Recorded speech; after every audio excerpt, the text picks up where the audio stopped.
Hello, everybody.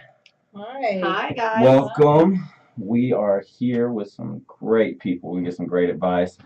I'm Joshua Birdsell, your show host, and we have over 100,000 likes on Facebook. Dennis Normella started this a few months back, and we have been growing and growing and growing and continue to grow, and we are accelerating now, and so things are starting to climb back up the ladder. So today we have, I want to let you introduce yourself, Michelle Ortiz and Carla Van Wagoner. Hi, Uh, Hi. I'm Carla. That's I'm Michelle. Michelle. Yes. So please tell me a little bit about yourself. Let's see about me. I'm a photographer. I'm a business owner. Mhm. I'm kind of a minor entrepreneur right now. I want to be a bigger entrepreneur. Yeah. I'm old. What else is there? I mean, be a bigger We entrepreneur. manage this place together. Yeah, Okay. that's something new Out and in the exciting. community. Red Um, carpet lady. Come on. I can list more than you can right now. So what kind of rock bands have you done some makeup for that we would know? Oh, wow. That you would know. Enough's Enough. Enough's Enough. Black and Blue. Drugstore Cowboy. I don't know if you knew that. Ooh, They're all startup bands. They're startup bands in the 90s for like Guns N' Roses and Motley Crue and those kind of guys. They were all startup. A couple of them did a few things. I hung out with a lot of rock bands too.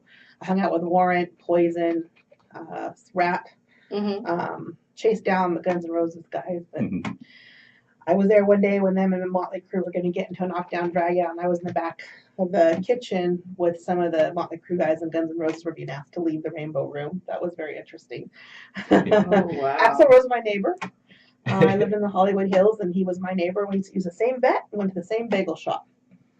And then I hung out with Sam Kinison. You guys probably don't remember who Sam Kinison is. Oh, I do. You know Sam. Wonderful comedian. He was a preacher from the South, Mm-hmm. and he became a comedian to the rock stars.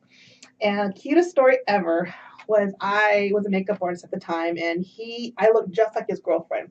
So he's walking around the rainbow, and his girlfriend kind of, sauntered off.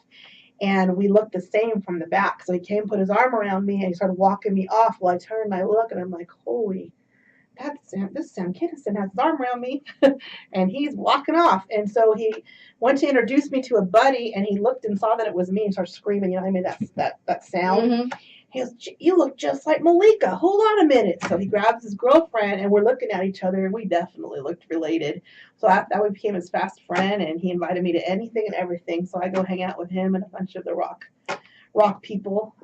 So that's I love that story because he's passed away since. Oh man, Yeah. I heard that's Sam was a awesome. really nice guy. He was hilarious and truthfully hilarious, but he was a good guy. Mm-hmm. Not a lot of people in the industry are good people. He's a good guy. Yeah. So what about you, Carla? What you got going on over there? You a little quiet, being Well, shy. I guess it's yeah. behind the camera makes you that way, huh? Yeah, the camera. I don't like being in front of the camera. I'm more of a Uh-huh. behind the scenes kind of gal. Right now I have nothing going on except I'm booking headshots for the studio, Okay. and that's about it. So how was your red carpet experience? Oh, I love going up to Hollywood. Whenever I can get a chance to go up and get credentialed to do a red carpet event. Though the excitement up there is really like, I don't know how to describe it. It's so much fun to actually be able to see the people that you admire and be able to photograph them and make that eye contact and just go, you put on your pants on one leg at a time, just like I do. Yeah. You're nothing special, but at the yeah. same time, it's like, oh, you're so pretty, and you're wearing something so nice and pretty and shiny. So who's your favorite that you come in contact with and that you've been able to photograph? Oh God, that's mostly men. Mostly men. I know women sell better, but mostly men. I'm with you there. I like the men better. They're easier to work with. They're easier to deal with. Gerard Butler, Oh, total cutie, totally nice on the carpet. nice on the carpet for you? Yeah, he was nice on the carpet for me. There have been several.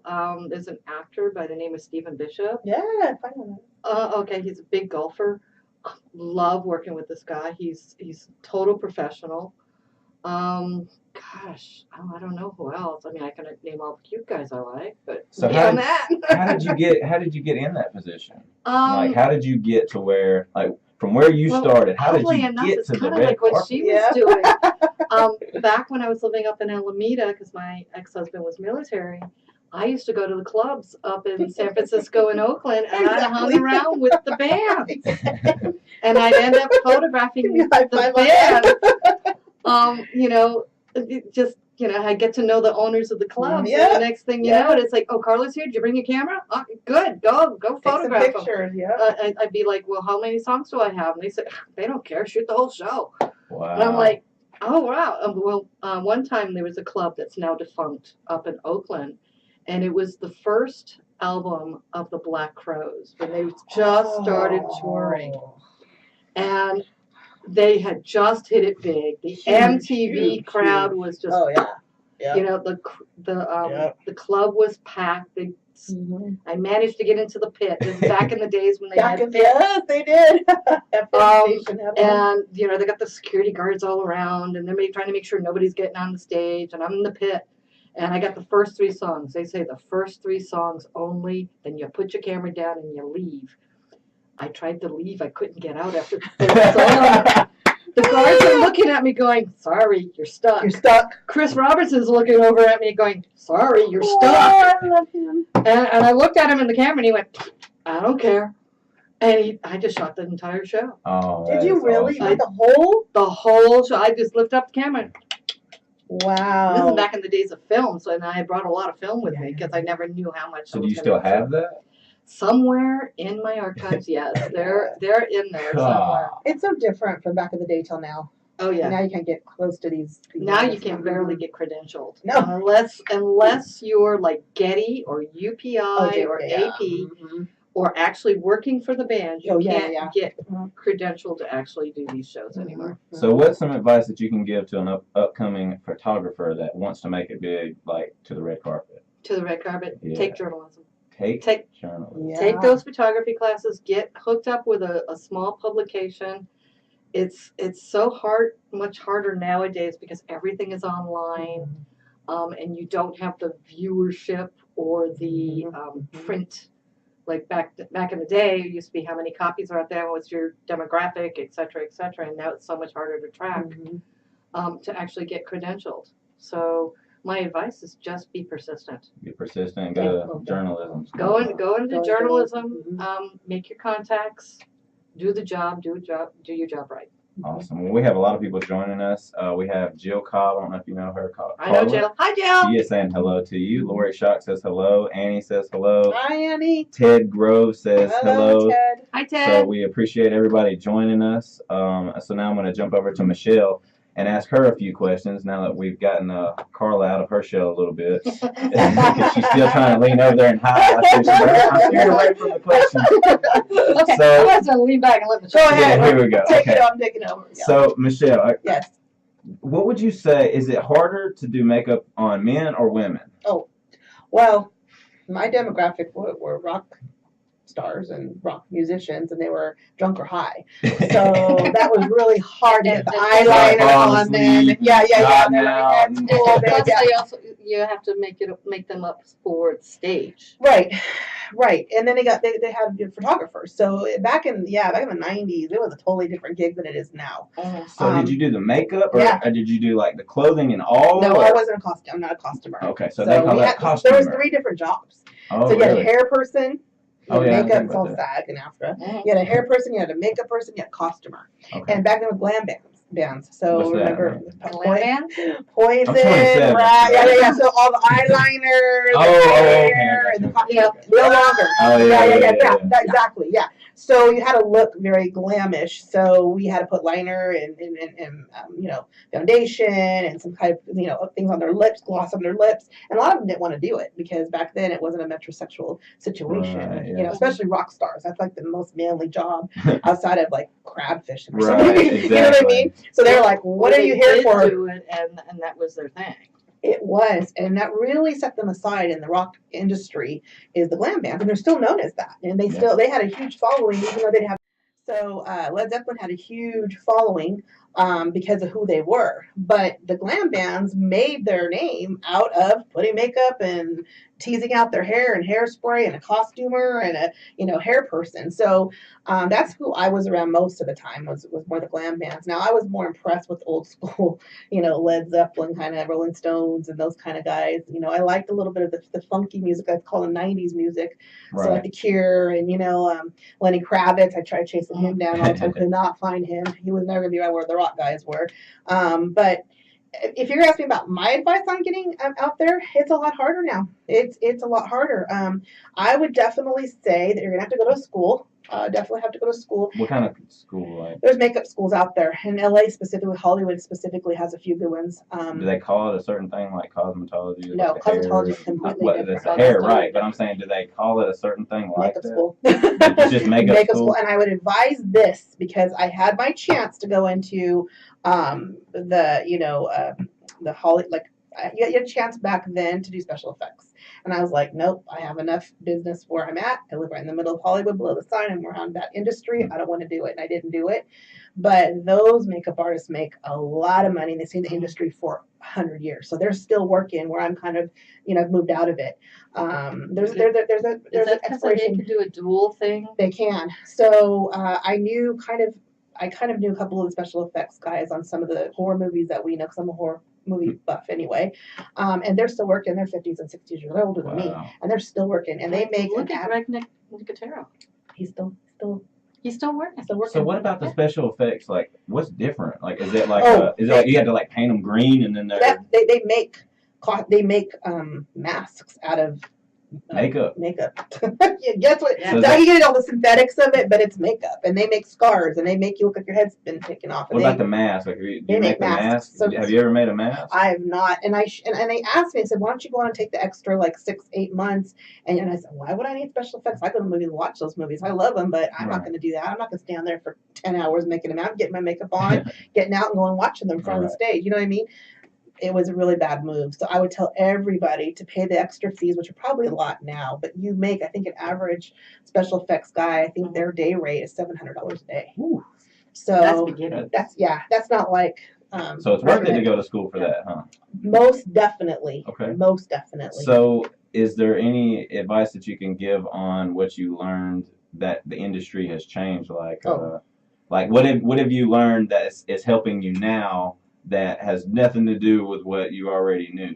Does that make sense? Okay. Like how the industry changed, mm-hmm. and then where you're at now. What do you know now that's changing that you see the future changing? Well, there's a lot of things going on. I think that there's a lot less of us. Mm-hmm. I think the rate of pay is going to go higher because there's going to be there's less of us. More demand. Yep. And then the schools are very expensive. So technical schools are starting to become just like universities. Yeah. So I've heard if you want, there's some small private makeup schools that are, $30-40 grand to go. And that's a couple years of school. Yeah. And I think that a lot of it too also is, you're dealing with people who now have allergies. Yes. To certain makeups and certain Yeah. chemicals. So now you have to also get into the chemical part of the makeup and how it. All the green stuff going on. So then you have to. So you would literally have to ask somebody before you're doing their makeup. Oh, yeah. Like, are you allergic to this, or this? And they're gonna tell you yes. We're tough. Back in the day, we get broke out. All kinds of things happen to us, but we just did it because it was what was expected. Nowadays, there's a lot of awareness. There's a lot of sensitivities, and I guarantee you're very right on that, Carla. They're not going to be able to do what they have been able to do on the new up and coming talent that's there. So they're going to have to come up with companies that are probably green with makeup. Well, I've known several people who've had to go through that green or the blue or whatever color makeup and have to take a month off from shooting something just because they've broken out all over and just because their character has that sounds like a nightmare. Oh, it is. Taking it off is brutal. Really? Yeah, think about it. Did you guys ever see Friday the Third? No, what is it? Freddy Krueger. Nightmare on Elm Street. Yeah. Okay. Yeah. The guy set just to get his costume on 13 hours in a day. And that's getting everything done. So they can't do it like on what you say. I talk about this money, but really when you look at their job, their job is really, really, it's tough. Yeah. And you have to form it on a fake head, if you will. Then you got to take it off and you got to put it on him and got to reform it again. So there's a lot of work that goes into, they're in makeup for many, many, many, many hours. He ended up marrying his makeup artist, and I could understand why. Yeah, because you get to know those people. Yeah. So, but here's the thing too. You're sitting in that chair for 10 hours, and then you've got to go stand under lights, right, to figure out if the makeup is actually going to work. And then you might have to go back and readjust, or the makeup artist comes to you. Then after the whole thing is done, you got to get it off. So shout out to all the actors and actresses. Right. Yeah. You just think they got it made, That's just what I was talking about a couple of weeks ago. I was like, yeah, you look at somebody that's famous and you're like, oh, they got it made. What they have to complain about? You do not know the 2 or 3 hours that these starlets sit down and they will endure it. Just to get a good picture. And then they have to deal with the media, which is Carla, and I absolutely love Carla, but media is tough. And they chase them and hunt them down. I was even hunted down being a makeup artist to these kind of people. I was literally chased by the media going to Roxbury one night because they knew I got in and I was around them. And I'm thinking, what are you guys chasing me for? Because they can slip in right behind you, right when nobody else is looking, and thinking that they're going to be able to get. Because I had a little badge where I can get in places, and I was. They just go wink, wink to the security guard. I'm with her. Yeah, that's exactly what they do. They make badges and they laminate it, and I mean crazy stuff to get in. So it's a tough job, and I don't know if all of us with what's going on in our lives, and we want someone honest all the time. Yeah. So they get cranky, and you know why now. Yeah, it's not as easy. And living in the industry, and living around the industry, and being in the industry, you got to be on top of your game all the time. Yeah, and you got it's a lot worse when you do something bad. Oh, it's like the end of your whole career. It could be. It could be. Or it could be good. Bad news is good news. Yeah, that's very true. Depending on what industry you're in. That's true. Yeah. Everyone's always hoping for a wardrobe malfunction. I know, totally. That's really kind of our passion, I think. That makeup and being around the industry, old filming and old Hollywood. That's a passion for me. And I was born and raised in Los Angeles. 4th generation on my mom's side. Was kind of like my town. So when you have a passion for it, you kind of hang in there and do what needs to be done. So if you're trying to get in there and make money, you're right. But if you're trying to get in there and make money, it's not going to happen like that. Because you're going to be miserable. I mean, because then you're chasing the dollar. dollar. You're going to be chasing the dollar. Yeah. You really are. Definitely. Yep. So, and I think that's why we both decided that we've branched out into other areas of doing things. That's why I've decided to put my effort not just in the media, but also my own business. Doing headshots here at the studio, doing family portraits, and doing small weddings and things like that. But I'm still doing my chosen craft. Right. I think we have to do that. It's like almost kind of like peace of mind, because if we have that,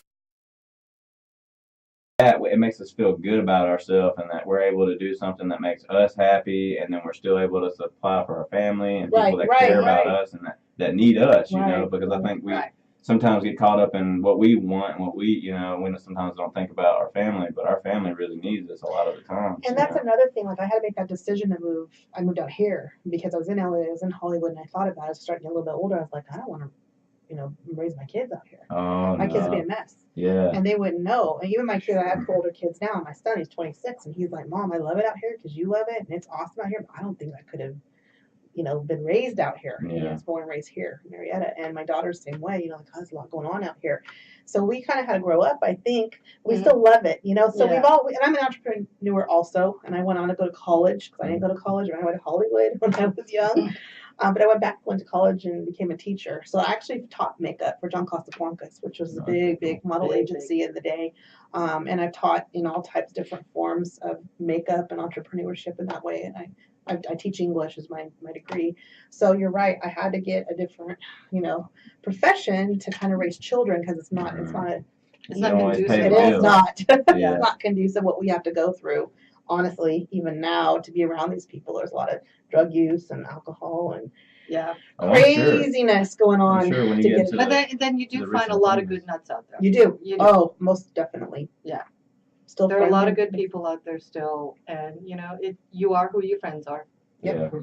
True that. That is very you are the company you keep. That's right. That's every time. So, what are some things that you guys have planned for the YESPlace? Because I know we definitely wanted to talk about that. You take that, Carla. So let's hear what you have in mind Well, for your side of it, being Well- the TV studio manager. What I envision in that is to be totally self-sufficient eventually, to run television productions, television commercials, vlogs, blogs, whatever. When we're starting from the ground up, you know, we need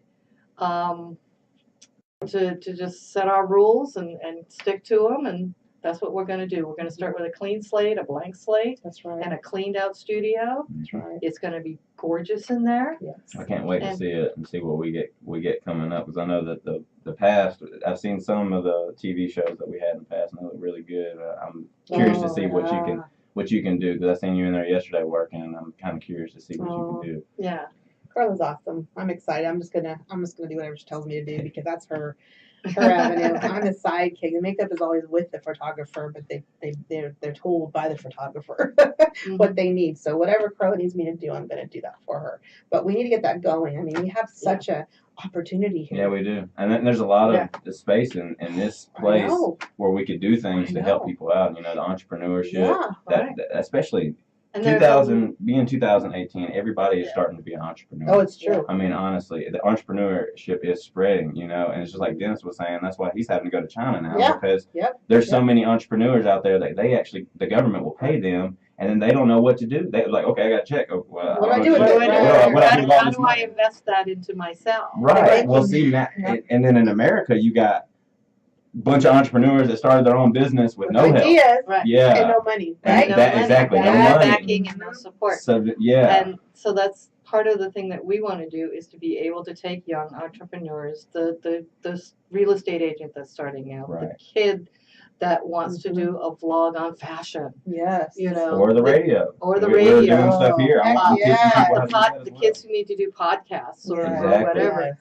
You know, to come in and give them the support and the know-how and the means to do so. Right. And that's our passion, is that we want to support those that are going to probably, hopefully, end up supporting us. Right, in the 20 future, years. our future, exactly. Our future is right there. And that's why it's so important to try to help the young entrepreneurs right now. And I think that's why it's so important what we're doing here. It's just so amazing and wonderful. And since just the few months that I've been here, I've seen it grow over time, and even just this room in here, you know, well, a lot of the corporations in America have started to scale back. So where are all these people going to get employment? You have to be a self-starter. Yep.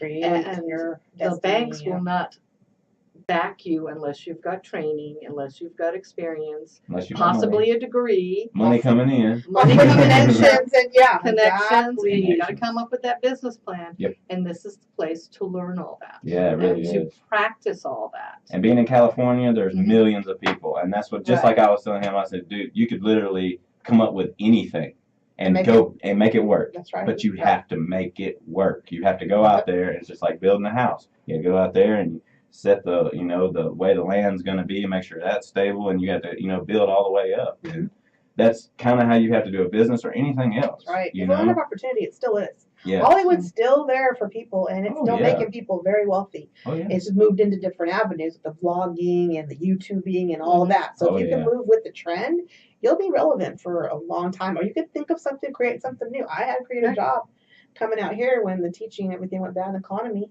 And I was at a private Christian school, and pastor didn't have enough money to pass around. So he said, he had to start laying us all off, and I couldn't get a job. And so I said, what am I going to do? I'm going to sell English to China. Okay, that's what I'm going to do. And I made summer camps. Hey, I'm an English teacher. And they started coming. Oh, that's pretty cool. Yeah, that's a how good idea. The whole business started, because it's, like I told you, it's $32.8 billion in 2016 in the United States.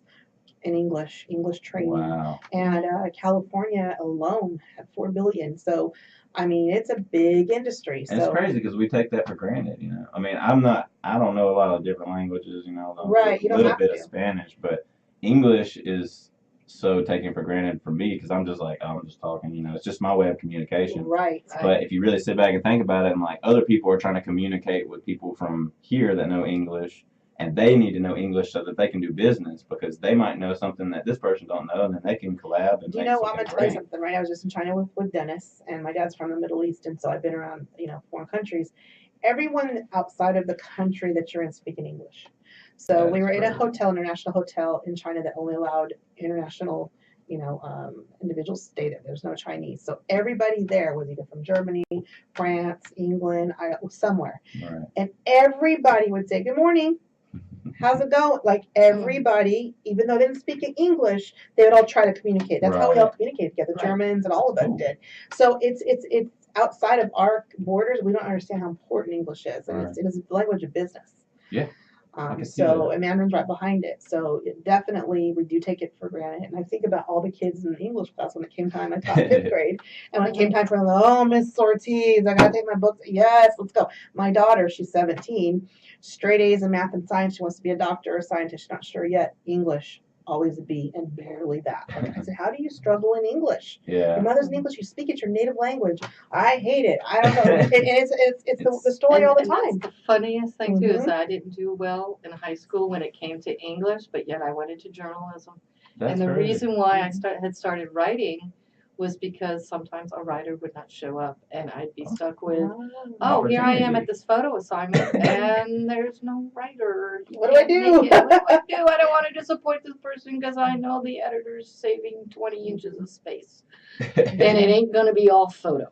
That's Right. hilarious. Right, Yeah, right. so you had to just jump in there and get thrown to the wolves. Well, Throw it to the wolves. we actually are starting to run out of time. Oh, dear. Yeah, this came really quick. I was like, whoa, we are almost at the end of time. So I'd like to give you ladies a chance to tell a little about yourself. I know you said you had something you wanted to say. Yeah.